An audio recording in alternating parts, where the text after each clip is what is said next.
Sometimes you gotta get past the captain, dude. If you don't get past the captain, it'll be crazy. I was looking back at Harley Quinn's gameplay. I like some of the elements of the Harley Quinn gameplay, but I also liked that. Normally, I'm not like the biggest fan of like Sharks. If you've played a lot of Gears of War games, but Sharks gameplay elements aren't like they're not like to where a point where you'll get annoyed. And I find the craziest part is there's another guy that's with me. It's like the only reason people are getting weird about this, it's very controversial. It's me, but like you don't get controversial behind me because I don't go by my opinion. I don't go by my opinion. I was at a comic book store and I just listened to the people that wrote the comic book. That's all you do sometimes. Sometimes you just listen to what they have to say with their comic book. But here's the problem. The problem is that the gameplay elements are like they're pretty good. They're not like bad. They're good gameplay elements. And it's something to do. You know what I'm saying? It's something to do. And you're gonna notice with these games like Rebirth, you're gonna notice that Suicide Squad's doing something that's actually kind of unique. It's doing a little bit of a spread. Plus, reviewers are calling us mindless. They're saying we're mindless gamers. But to be honest with you, our Splatoon event, because I'm a competitive Splatoon player, there's this thing it's called spacious shooting. And either you do spacious shooting or you don't.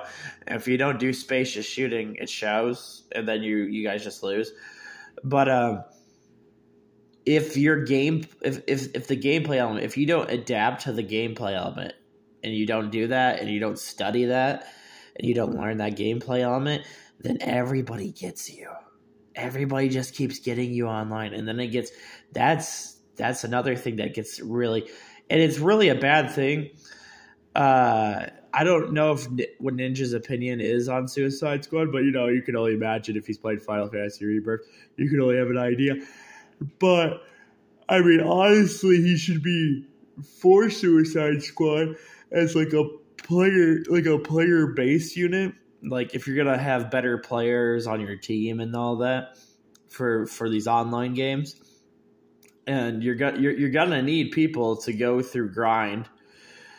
And the biggest problem is nobody's really going through grind, and that is a frustrating thing because you have two games out, Rise and Generations of Monster Hunter, and there's the community of Monster Hunter would most likely they would appreciate some people to be skilled and know what they're doing, but also the story's good. The story's co-plots.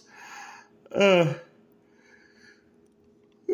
co-plots are good. It's and the idea of having a boss that you fight again from when you fought like near the beginning of the game, and then you go to the end and you're fighting the boss again. That's not a bad concept at all.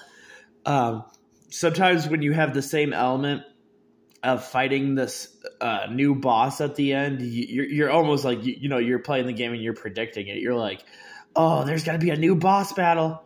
You're predicting the final boss is going to be new, and if you capture that motion, that's what matters. But if you don't capture that motion, it doesn't matter how professional reviewed or what your opinion necessarily.